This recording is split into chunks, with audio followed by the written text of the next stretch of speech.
NATO ও রাশিয়ার উত্তেজনা ক্রমশই বেগবান হচ্ছে। একটু এদিক সেদিক হলেই দুই পক্ষের মধ্যে বেজে উঠবে যুদ্ধের দামামা। অবশ্য ইউক্রেনের কাঁধে বন্দুক রেখে মস্কোর সাথে মাইন্ড গেম খেলছে ন্যাটো, সেটি বুঝতে পেরে ন্যাটোরও ধৈর্যের পরীক্ষা নিচ্ছেন ভ্লাদিমির পুতিন। আটলান্টিক মহাসাগর বেষ্টিত দেশগুলোতে জেনেক্সে শিফট করো, লাইফকে লিফট করো। একের পর এক মানববিহীন ড্রোন পাঠাচ্ছে মস্কো, যা মনে ধরেছে ন্যাটো জোটেরও। তাই এবার পুতিনের মেধা চুরি করে 3D প্রিন্টেড ড্রোন উৎপাদনে ঝাঁপিয়ে পড়েছে জোটটি, যা তাৎক্ষণিক হুমকির বিরুদ্ধে বেশ কার্যকরী ভূমিকা রাখবে বলে মনে করছেন বিশ্লেষকরা। বার্তা সংস্থা রয়টার্স জানিয়েছে, চলতি সপ্তাহে পর্তুগালের ট্রয় এবং নেদারল্যান্ডসের ডেন হেল্ডার সামরিক ঘাঁটিতে নতুন ড্রোন প্রযুক্তি পরীক্ষা করেছে ন্যাটো বাহিনী।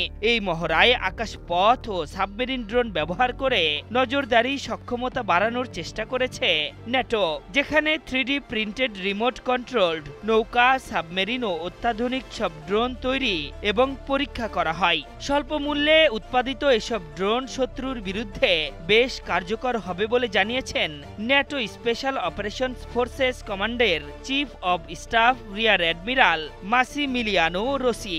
Jet fighters against very chip. সম্প্রতি রাশিয়ার ড্রোন পোল্যান্ডে প্রবেশের ঘটনা দেখিয়েছে যে কম খরচে শত্রু মোকাবেলার প্রযুক্তি থাকা কতটা জরুরি। 3D প্রিন্টেডের সাহায্যে খুব কম খরচে নৌযান বা অন্যান্য জিনিস তৈরির মাধ্যমে অর্থনৈতিক চাপ কমাতে পারে। একই সাথে এসব প্রযুক্তি বেশ কার্যকর। এদিকে ইউক্রেন যুদ্ধ থেকে পাওয়া অভিজ্ঞতা ড্রোনের এই মহড়ায় কাজে লাগিয়েছে ন্যাটো জোট।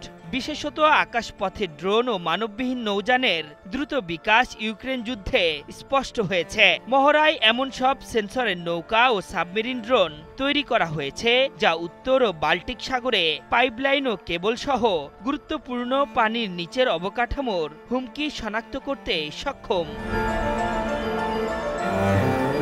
এর আগে রাতের আধারে ডেনমার্কের আকাশসীমায় ড্রোন ঢুকে পড়ে। এতে দেশটির দুটি বিমানবন্দর সাময়িকভাবে বন্ধ হয়ে যায় এবং সামরিক স্থাপনাগুলোতেও আতঙ্কের সৃষ্টি হয়। দেশটির কর্তৃপক্ষ একে আতঙ্ক ছড়ানোর উদ্দেশ্যে পরিচালিত হাইব্রিড হামলা হিসেবে অভিহিত করেছে, যদিও হামলাকারীদের পরিচয় শনাক্ত করা যায়নি। তারও আগে পোল্যান্ডের সীমান্তে 20টিরও বেশি ড্রোন অনুপ্রবেশ করে। ইউরোপীয় কর্মকর্তাদের মতে এগুলো রাশিয়ার সৃষ্ট অস্থিতিশীলতার অংশ, যা ইউরোপের আকাশসীমার দুর্বলতা স্পষ্ট করে তুলেছে।